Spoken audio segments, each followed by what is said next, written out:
the memory that has stuck with me throughout my life is of trying to pitch a baseball, which I could not do in any criteria for being able to throw a baseball, with an entire team of Little League extras letting me know vocally that I could not throw a baseball.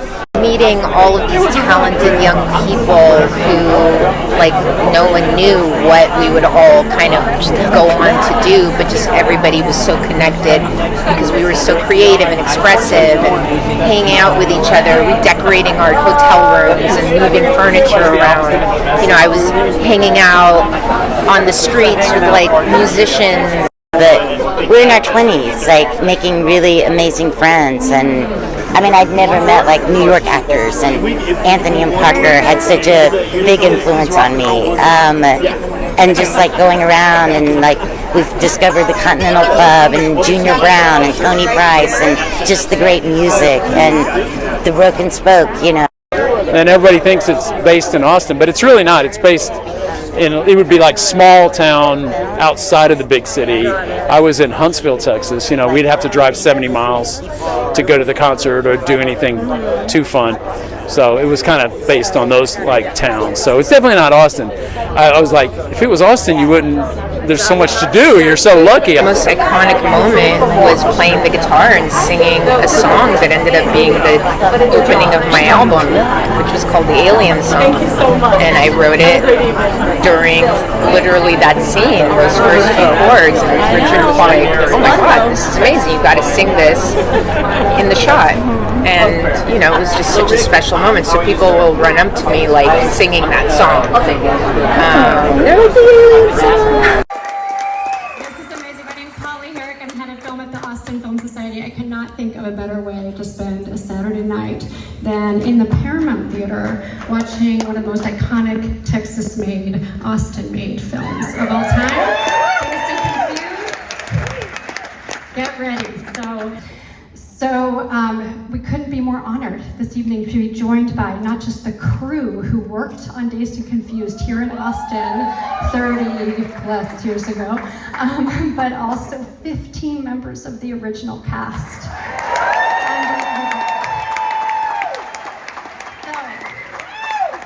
But the person behind it all, AFS Artistic Director and writer and director of Dazed and Confused, Richard Linklater, come right out.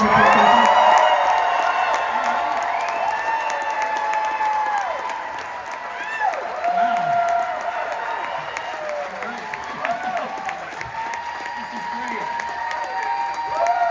I can't believe it. Man, it was actually 31 years ago. We lost a year in there for a SAG strike, but yeah, 30th anniversary. But it was September '93. We had this, our premiere screening here, and it was it was our biggest fundraiser we'd ever done for the film site at that point. So I'm gonna ask you a question. How many of you guys were at that screening? Raise your hand. Okay, some long-term, awesome. Okay, how many of you weren't even born yet? Yeah, that's good, we like that, we like that. Good, how many of you are high right now? See? Some things never change. That's what we're doing. Anyway, I could go on forever. This is so fun. And all my best memories of this movie have to do with this wonderful cast that I was so blessed to get to work with. It was a special time in all of our lives. And I want to invite them out. We're going to be around after and talk a little bit. But I just want to ask them to come out and say a few words. And I hope you guys have fun.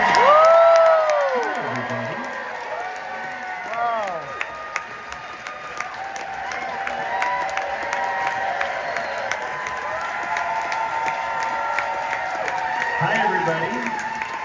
My name's Wiley Wiggins, and I played Mitch. Hello. My name's Anthony Rapp. I played Tony. My name's Kristen Hinojosa Kirschenbaum, and I played Sabrina. Hi, I'm Catherine Moyes. I played Julie. Hello, Austin. I am Mark Vandermeulen, and I played Tommy Houston, the catcher on the baseball team. Hi, I'm Heidi Van Horn, and I was freshman girl number 3. I have 2 microphones. I am Marissa Ribisi, and I played Cynthia. Okay, hi, my name's Priscilla Kinster, and I'm freshman girl number 1. Hi, I'm Michelle Burke-Thomas, and I played Jodie Kramer.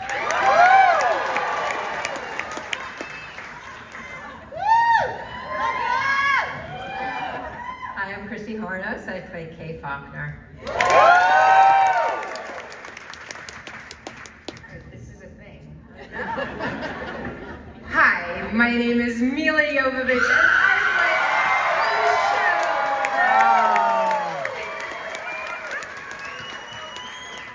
Hi, I'm Joey Lloyd-Adams, and I played Simone. I'm Kathleen Cunningham. I played Pittsburgh's mom, and we busted that dinner party. And we love you, Austin. Thank you for still loving us. Hi, I'm Mona Lee Foltz. I play Mitch's mom.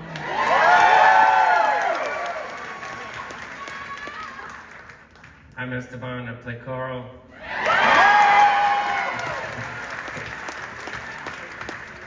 All right, let's rock and roll. We'll see you guys after.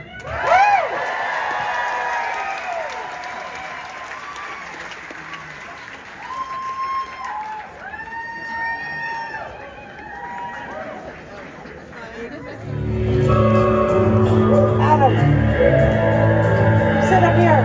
Okay, I'm coming.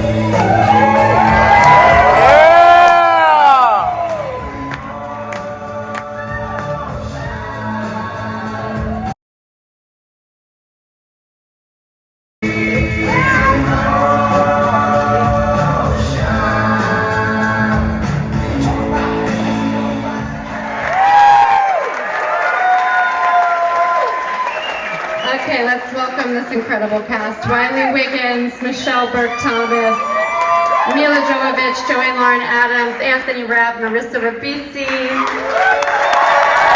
Christine Harnos, Esteban Powell, Kristen Hinojosa Kirschenbaum. And let's bring out Richard Linklater.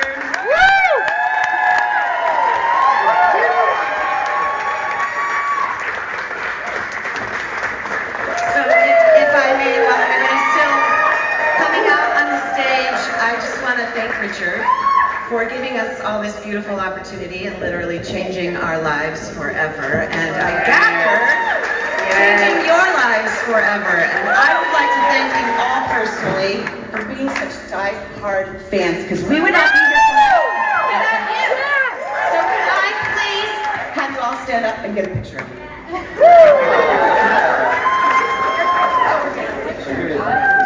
I want a picture of you guys.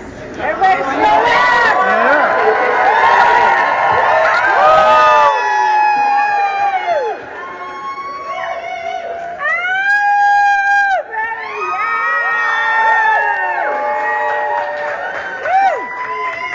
All right, we're taking y'all home with us. So before we get talk with everybody, because I'm going to have y'all answer my questions. Wow, I mean, obviously, with this script, I knew it would live or die with the cast. That was the thing. But that was early on. It was the thing I was looking forward to the most. You know, I couldn't wait to meet a bunch of great young actors, and there weren't a lot of. It wasn't really that era in the early '90s. There weren't a lot of teen movies. There wasn't a lot, and it was before TV kicked in. So it was kind of a blank slate. There weren't a lot of teen stars that they were trying to put into the movie. So it was kind of a blank slate. I just remember going all over the country back then, New York, Chicago, LA, and of course Austin. And I was open to finding people just who hadn't acted. We were giving out cards locally, not only for extras, but I thought, oh, speaking cards. So quite a few of the people, Matthew, ended up were locals who just seemed perfect for their part. So it was open for that, So yeah, that was the fun part. And I want to give a big shout out to my casting buddy Don Phillips, who passed away not too long ago. Yeah, we missed him, but he was a very enthusiastic guy and just a great partner. I mean, this represents a good part of your high school biography. Did you have a philosophy when it came to depicting people who you knew, and what were you looking for when you met these young actors?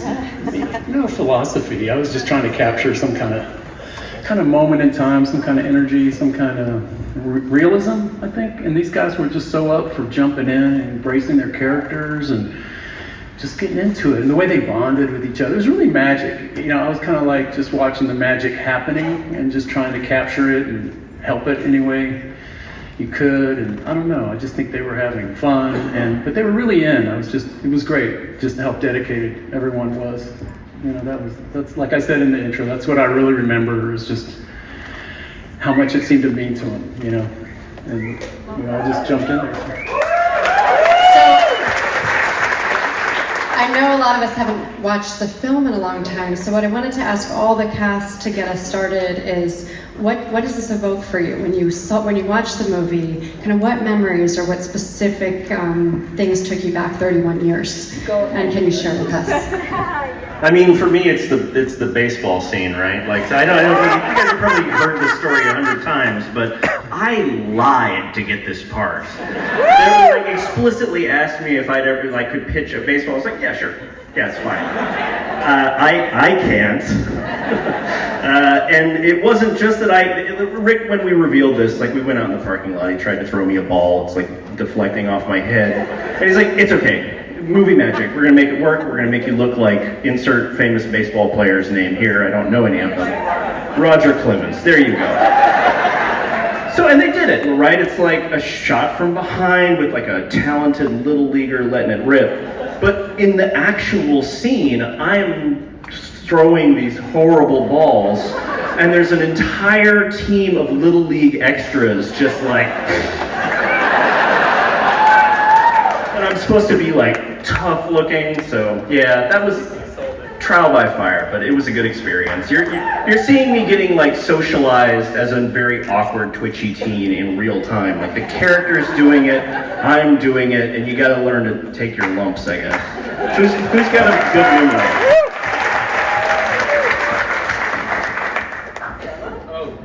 I didn't even know there was a film business. I didn't even know I didn't even know that existed. And then I was like, oh, but this movie is like, it changed my mind.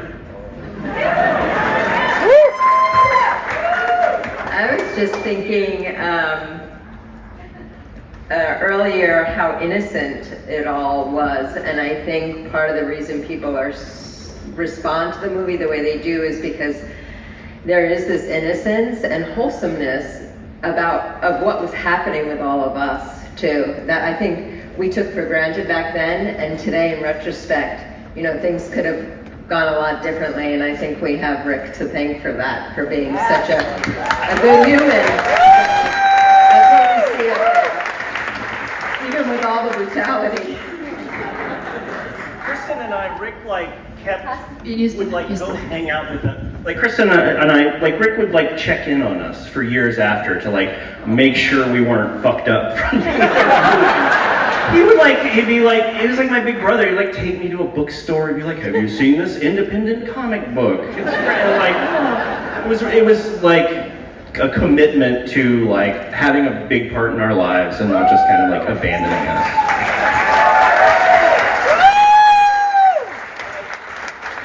Get a mic down there. The question was, what did it evoke? Well, I mean, I talked about this before the movie, but that top-notch scene with Matthew flirting with Cynthia, you know, flirting with Marissa, that was like essentially improvised on that day, and they were like, and Rick's like, hey, we're gonna do this thing, Matthew's gonna drive, you know, like. It's just sort of happens that way. It all just sort of like, yeah, let's do it. And then it's like one of my favorite scenes in the whole movie. And that stuff between you guys, that was completely improvised, right? If my memory's correct.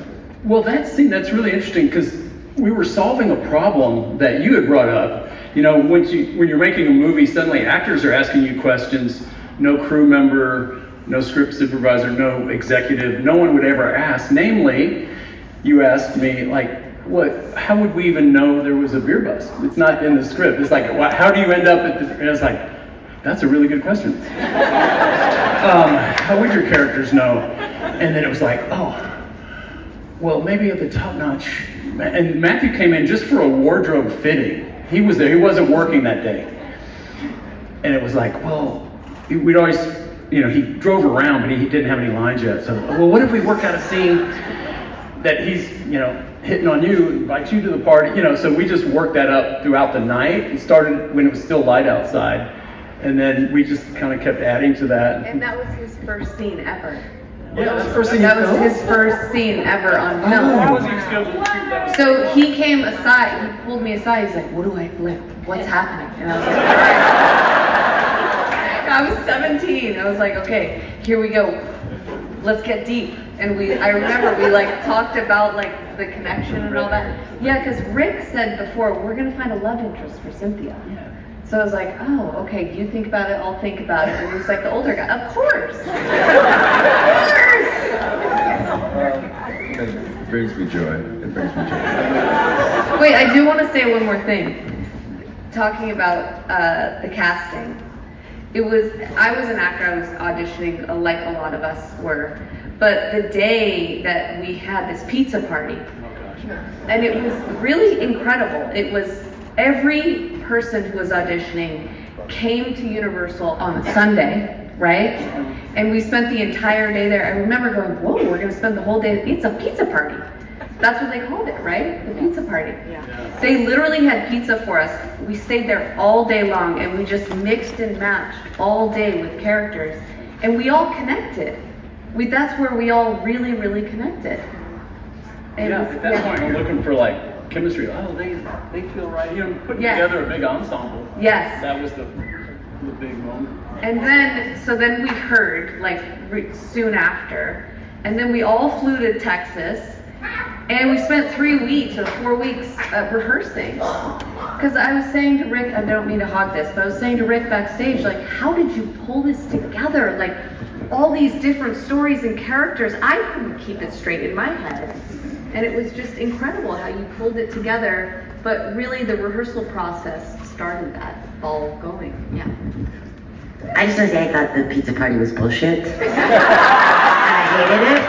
It was a John Phillips. It was kind of awkward. It was horrible, and to throw a bunch of actors and hey, you're having a party, but it's no, I'm auditioning and I'm nervous and this sucks. And Parker had the role, so she's just smacking gum and smoking cigarettes, and I hated her so much. Yeah, because some people already had. Yeah, and I feel so bad for all the actors that didn't get the part. I left. A handful of people that went home. A lot of really good actors. Oh no, we were hiding behind poles when the producers would come out, because it was if I can just end up here at the end of the day, I'll be in the movie. It was getting later and later, and I had left and gone to a 7-Eleven and was fuck this shit. And then I was I gotta go back.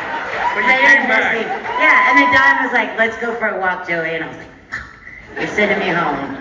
And then he goes, I don't know who you're going to be in this movie, but you're going to be in it. Yeah, we would go. I was so I can call my mom and tell her I'm going to be in a movie. And he was go have a beer, call your mom, tell her you're going to be in a movie.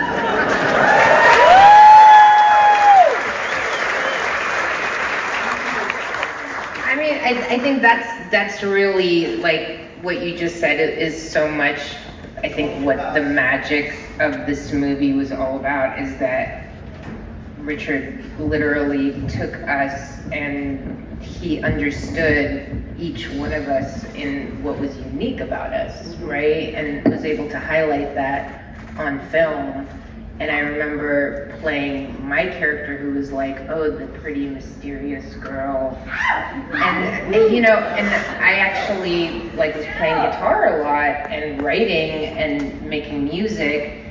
And it really made me go into that world because I didn't think I was developing the character, but it kind of naturally through playing and then I came on set with my guitar and I started playing the song. I said, oh, I just wrote this song. We've got to film it. Let's put it on film, and that's the magic of not just following what's on the shot list for the day. It was about taking what was unique about us and highlighting that and showing that to the world and giving each of us space to be within the movie. I remember like early rehearsals, just the script. I said, because everybody liked the script. I mean, I got, studio was giving us money to make a movie, but I remember telling the cast, I was like, if we do this script word for word, we've underachieved. Like, we need to transform this. We need to find new stuff. We need to really take this somewhere beyond what's here. So it's just, these are words on a page. Let's use that as a jumping off place. So, and jump things. Here we are, 31 years later. We jumped. I'd also like to add, a story I've never told before. As I was watching the movie, I was remembering the night that we filmed the kissing scene at the Moon Tower. Richard came up to me, and this is, I have to say, I have so much gratitude to him because he taught us that we could be respected in this industry. And he said, all right, got a question for you, Michelle. Do you know what I'm gonna say, the story? Universal called, they wanted to know, will you show your boobs? Am I not allowed to say this? That was And I said, absolutely not. And he goes, okay, let's go shoot it. Not once did he try and pull me aside and say, yeah, you're really gonna get a lot out of that if you do. He had so much respect for us.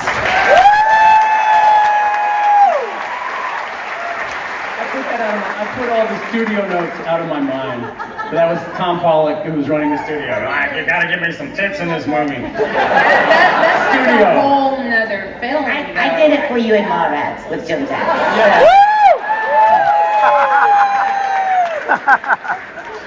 Yeah.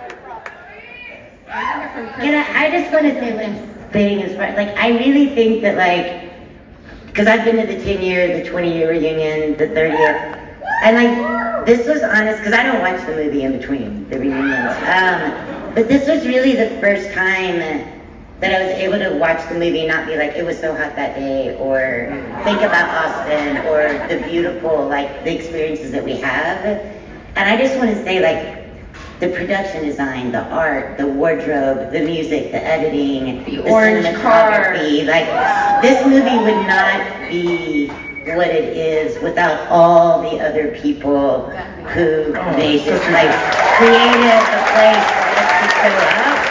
And like, I mean, the little things are on the high school wall, and like we just showed up and like. That mural's still there, by the way. Is it? Benachek Junior High. But like, seriously, like, hats off to everyone. Yeah, and a quick shout out to, we have a couple department head collaborators. Carrie Perkins is here, costume designer. I don't know where you are, Carrie.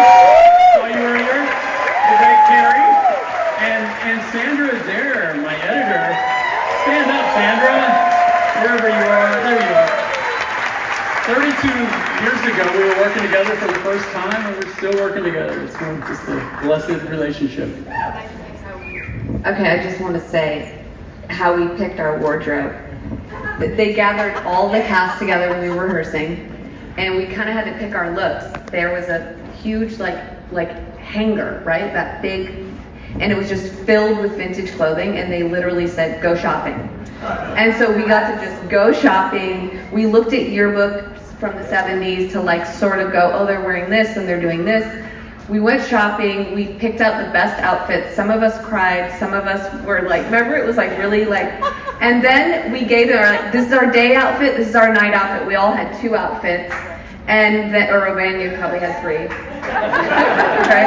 And then they made doubles of them. So then we had doubles, and that was it. We couldn't mess up our costumes because we only had 2. That was Whoever took the party shirt that I had on for the last half of the movie, I love that shirt. I'm gonna find you. I don't care if I'm too fat to wear it now. I'm gonna find you. That was mine. That's all.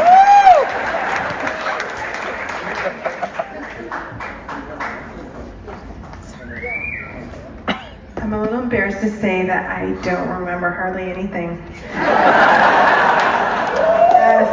Everybody, we did like a little press thing before we showed up here, and we were asked all kinds of questions, and I was like, I don't know, I was 16, I was a little girl, and I was just wowed by everything. I didn't go to the pizza party. I was not invited. They were spared that. Oh, why didn't No. Did you go to pizza party?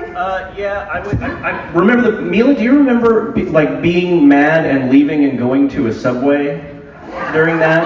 And I followed you zombie-like to the Subway? I was terrified at the pizza party. I got in big trouble. Did you leave as well? Yeah, at one point. Yeah, I followed both of you and I was just like, girls. And I got in so much trouble.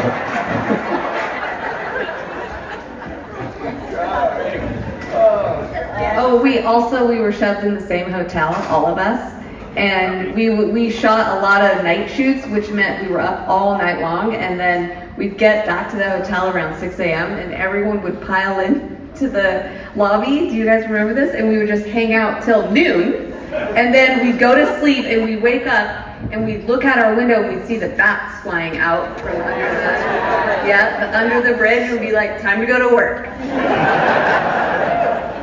How mad people must have been that were like on actual business trips? No, we got in trouble. Like, I remember someone broke into the kitchen and stole cheese. So I wanted candle wax all over the carpet. We rearranged our furniture. It was camp.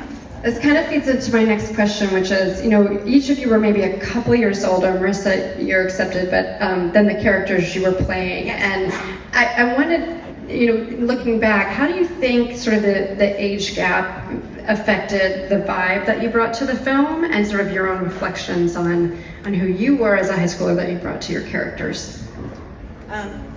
So for me, it was very much that was my high school experience, 100%. However, I was a young mom. I had a child in high school, which very few people knew. And again, Rick had so much respect for us. He made sure that every single night I could spend an hour, because back then it was really expensive to make long distance phone calls. So he made sure that every single night I could talk to her on the phone for an hour. And so I don't know if that particularly much. Shout out to all you young moms out there. But yeah, I mean I think it was just amazing. I loved that I got to bring my wise experience to the young role. I was very much like Tony. Like, just, like trying to be like a good boy, but also trying to hang, so it was always super sweet. Yeah, and I did feel You were rollerblading, remember that? I was rollerblading all over the city. And I just remember trying to, make sure that you were safe and taken care of and, You take good care of me. Yeah. You were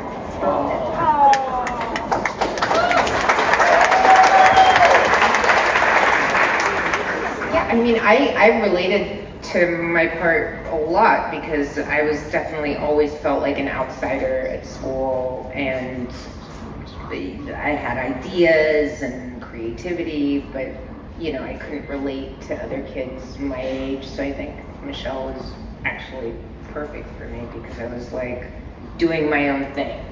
She was like gonna end up in New York or LA, like doing makeup or being a hairdresser, with some kind of installation artist. You wrote that song.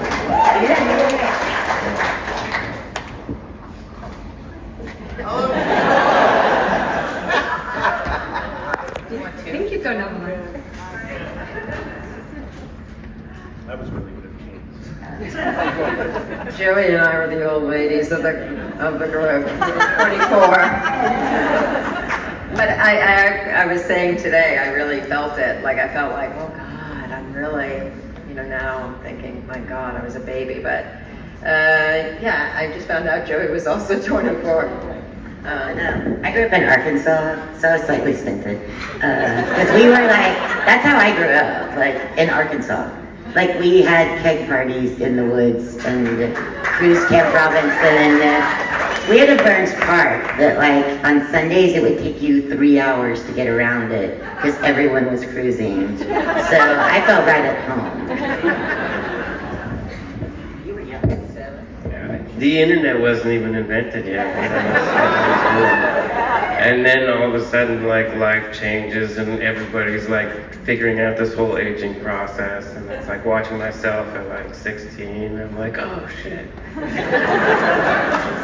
and now I'm like pushing my late 40s, which is fucking weird to me. But all of my friends that I made as a result of just being associated with this film is worth watching it. Yeah,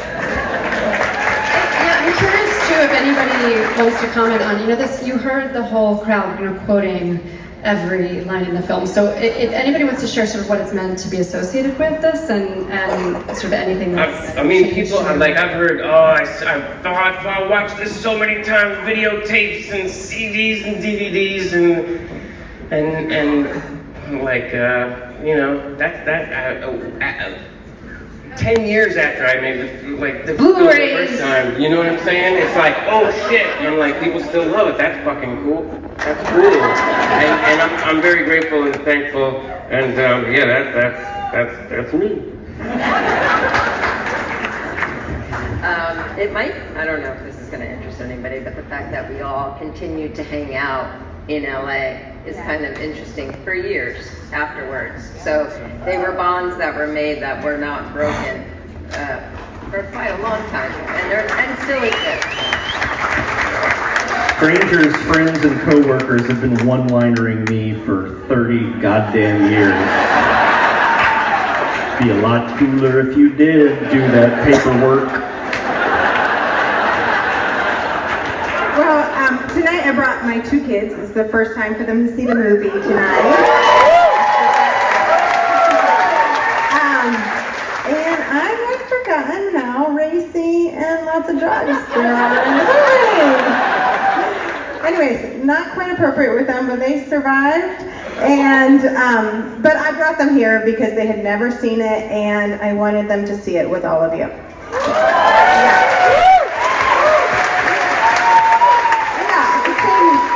I don't act anymore, and that's so not a part of our everyday life. And there's just something really beautiful about seeing it with people who love it so much. So thank you, Austin. So I have to say, you were saying how I will never see a smiley face the same ever again as long as I live. In fact, I had the honor of meeting a few of my fans tonight. Hazel, are you out there? Did you stay for the Q&A?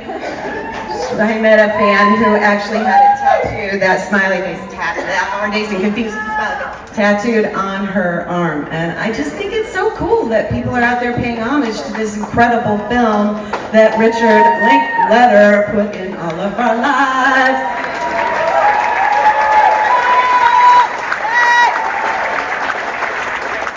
I went to a Bruin View screening in Chicago a number of years ago, and there was a drink every time Wiley touched his game. So I did this, publicly. I was like, I'm going to do this. I'm sorry for what I've done to you all. I know people have gone through this. And I really almost died. It was like, don't ever play this game. You're supposed to take a shot every time I touch my face. That's a bad idea. I feel bad about that because it's like, I knew that was becoming a thing, but I was like, I'm the director. I could either cut it. I liked it because it was just youthful, awkward, but I'm sorry. I beat myself up for a long time just because the internet, but now I'm just like, oh, it's great. Fuck everybody. It's 15. What do you want? Aim a camera at you when you're 15.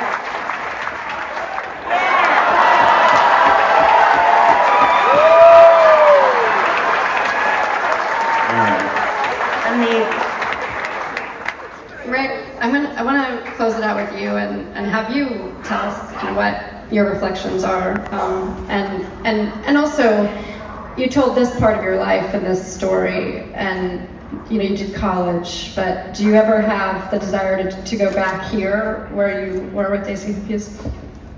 Hell no. This was my exorcism of that era of my life. No, it's wild. All these years later, I haven't seen the movie in a long time, and like you guys were saying, the more you get away, you can see it more objectively. but I see like conversations I was having kind of with myself, or I see everything in it's pretty autobiographical, you know, so my running commentary would be, oh yeah, I was in a car, we did throw the bowling ball through, you know, it's all real, it's all fucking real, like, you know, we busted mailboxes, ran for our lives, you know, all that's, it's just so rawly, like, autobiographical in that way. But seeing it all these years later, it was cool. I was like, you know, I like it. I thought early on, you know, it was my first real film. I'd made 2 features and a bunch of shorts, but it was like, God, I wasn't that confident. I was just kind of, you know, you don't know what you don't know. It was my trial by fire. It was a pretty nerve-wracking experience, vis-a-vis producers, studio, all that. I love these guys. It was 2 different experiences. So if I go to that other one, I have PTSD, and if I come to this one, it's I love it, you know. So I've always had that. But here, they're all starting to blend together. I don't really remember the bad stuff anymore of the studio and all that. So yeah, I've kind of made my peace with it, and I thought, oh, you know, that's pretty good try there. we did all right, and yeah. So anyway.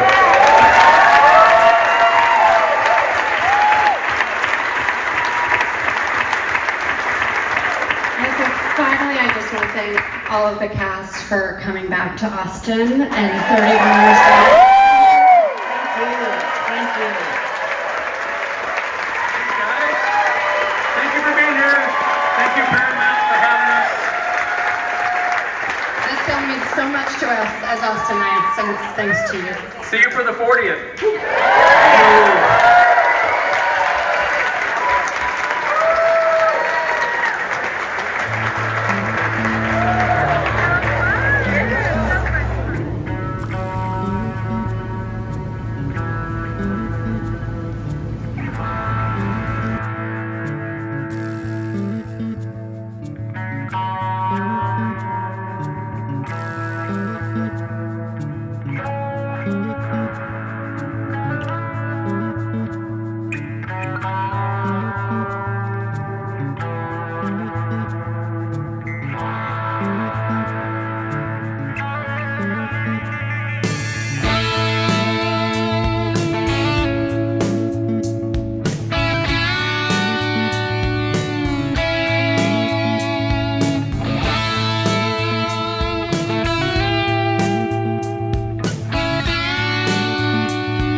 Right, all right, all right. All right, all right, all right. All right, all right, all right.